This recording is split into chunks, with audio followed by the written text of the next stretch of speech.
So I have connected my new colour yarn, this blue, to the side of the project, and I've just gone in between these stitches.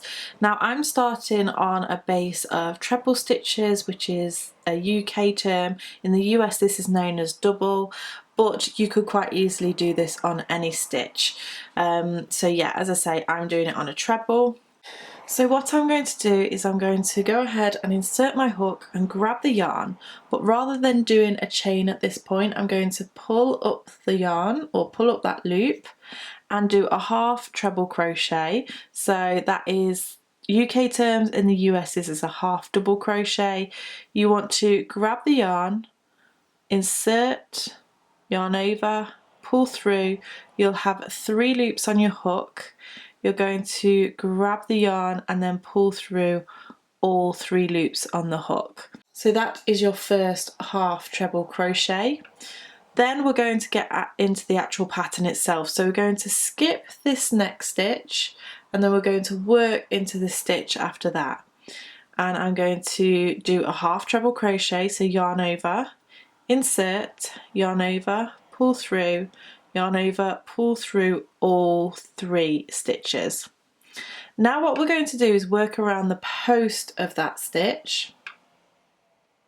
So we're going to do a half treble again, but we're going to half treble 3 together. So what I mean by that is yarn over, insert your hook back around that post, grab the yarn, pull it through, you'll have 3 loops on the hook, yarn over, insert around that post, grab the yarn, pull it through, you'll have 5 loops on the hook, and then yarn over around the post again, grab the yarn, pull it through, and you'll have 7 loops on the hook. Grab the yarn and pull through all of those loops on the hook. It might be a little bit fiddly, but that is your first puff stitch. So what we want to do here is move along and do the next one. So we skip a stitch and then work into the next stitch. We're going to do a half treble crochet into that stitch, and then we're going to do exactly the same thing as we've just done. So half treble crochet 3 together, yarn over, insert around the post, yarn over, pull through, 3 loops on the hook, yarn over, around the post, yarn over, pull through, 5 loops on the hook, yarn over, around the post, yarn over, pull through, and you'll have 7 loops on the hook. Grab the yarn, turn your hook downwards because this will help with coming through the stitch, and pull through all 3 of those stitches, or all 7 of those stitches should I say, and then you're ready to move to your next one. So this is simply the pattern, what you're going to do all the way along. So I'll just do another one to show you. So half treble crochet 3 stitches together, 2 and 3, and then grab the yarn and pull through all of those stitches. Now sometimes you might find that as you go through you actually accidentally grab some of the fibres from this, so just make sure that if it's too tight, that's what's happened. So I'm just going to quickly move to the corner and show you how to work your corners. So I've now reached the corner. I'm going to skip this stitch and then work into the corner.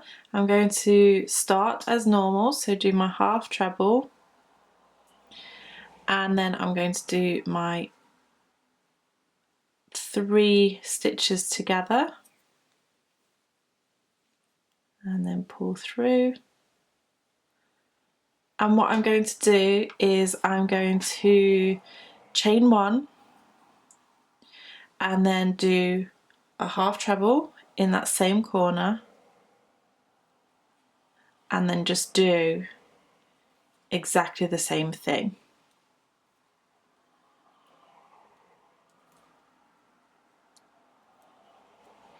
And then you would just skip that stitch and then go ahead into the next stitch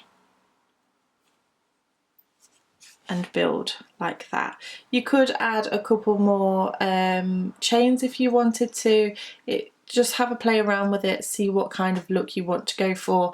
I think this gives it quite a nice rounded edge, which suits the actual puff stitches itself. So I'm going to go ahead and work my way all around this sample piece and show you how to finish off once you get to the very beginning. So I've now worked my way all around the sample piece, and I did have to make a few adjustments in the corner, so please don't be afraid if you have to do this. As I got to the rest of the corners, I found that I had 3 stitches before I actually got to the corner, so I simply decided to skip those 3 stitches and then work straight into the corner. But you could add a stitch if you wanted to instead. It's totally up to you. Just feel free to adapt for your particular project. And now that I've got to the end just here, what I'm going to do is I'm going to find the top of the stitch, which is just here. So I'm going to insert my hook into there, grab the yarn, pull it through for a slip stitch.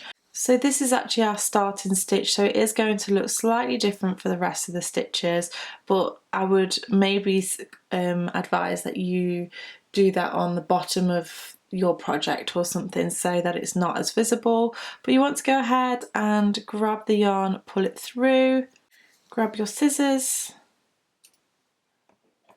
cut off and then pull through to finish. And there you have your puff stitch edge. I think it looks really, really nice. It looks complex, but it's actually quite easy. I would absolutely love to see this on the edge of a cushion or something like that. You could use it on throws, you could use it on the base of a scarf, for example. So there's lots of different possibilities you could use this for. I really hope that you've enjoyed this tutorial. If you did, make sure you give me a thumbs up. Subscribe to keep up to date with all of my latest videos. Thank you so much for watching, and I shall see you again next time. Bye!